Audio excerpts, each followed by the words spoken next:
To whom it may concern, I have come to the conclusion that the book I have long been searching for is in private hands, that is, in your hands. This open letter is a request for you to allow me to see the volume, namely an extra illustrated copy of Alice's Adventures in Wonderland that once belonged to the millionaire and art collector Joseph E. Widener. In the public record, there are 4 mentions of this special copy. The first is a 1913 Rosenbach catalog. It describes your book as having the original Tenniel designs, first proofs, many original Tenniel and Carroll autograph letters, original portraits of Tenniel and Carroll, and most intriguingly, etc., etc. The second is a catalog from 1932 celebrating Lewis Carroll's centenary. It gives one further detail, a qualification of the number of drawings, stating it to be a whopping 40.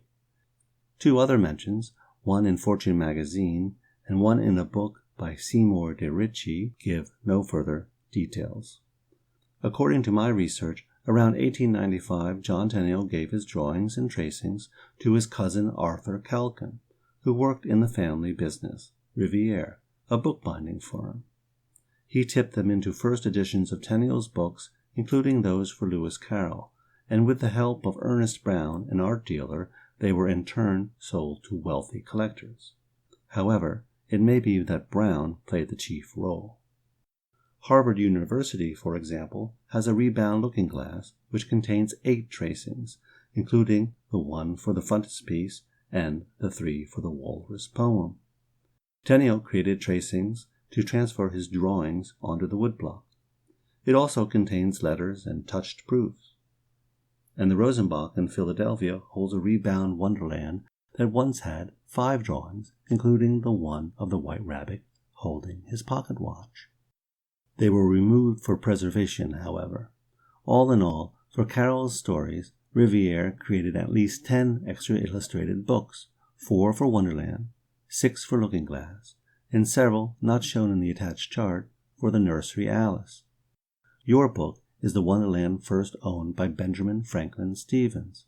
I believe it was a companion book to a looking glass that was perhaps first owned by H.B. Hartley, which is a new addition to the Harvard collection.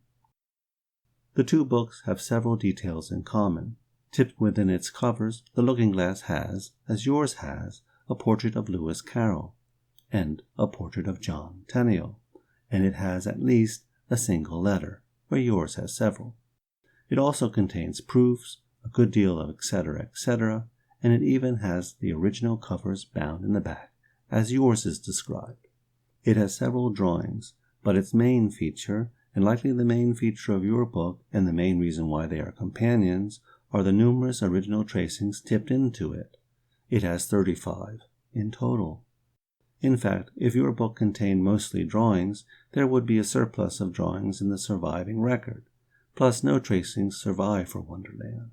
Not one. Hence, the 40 so-called designs in your book must be mostly the missing tracings. The provenance of your book is connected to another looking glass at Harvard, oddly enough, one first owned by Benjamin Franklin Stevens and later by Harcourt Amory. That Stevens was the first owner of both books is known from a note in Amory's files, kept at Harvard.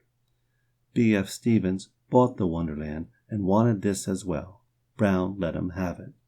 The Wonderland is your book, of course, and the this is Amory's looking glass.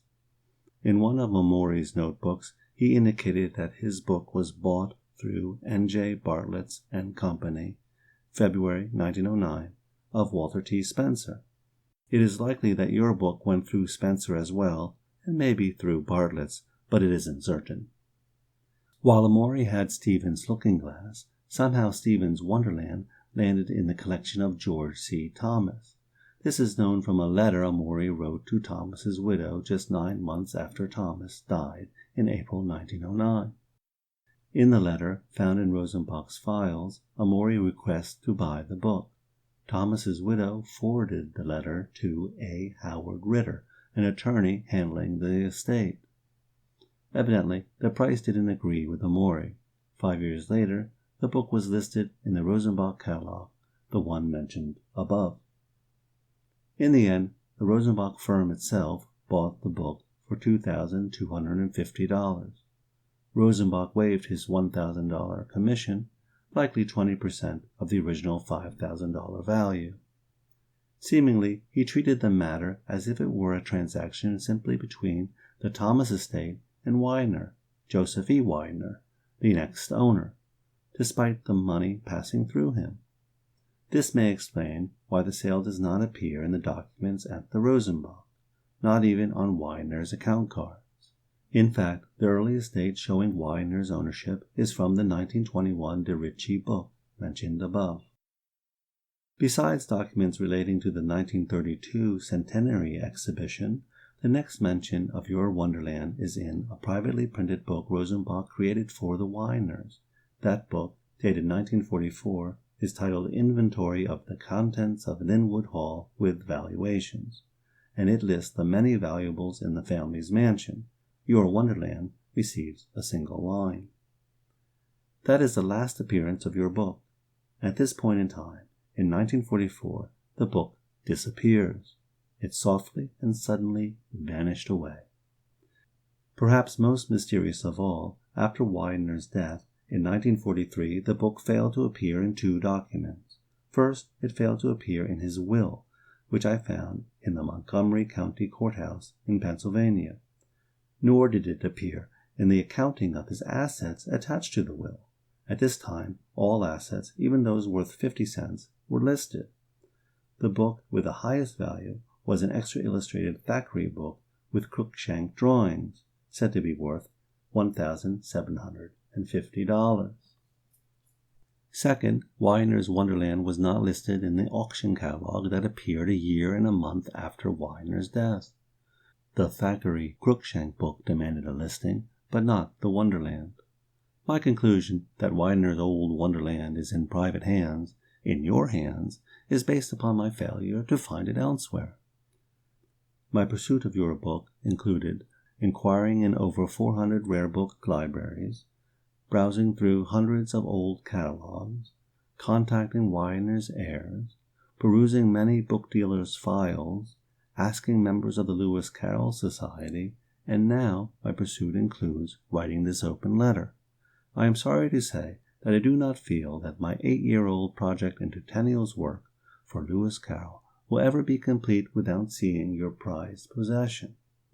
Please contact me at doyle60@aol.com. I will sign a non-disclosure agreement if need be. Or if you are not the owner but have some information about the book, please contact me as well. I would love to hear from anyone regarding Widener's Lost Wonderland. Yours most sincerely,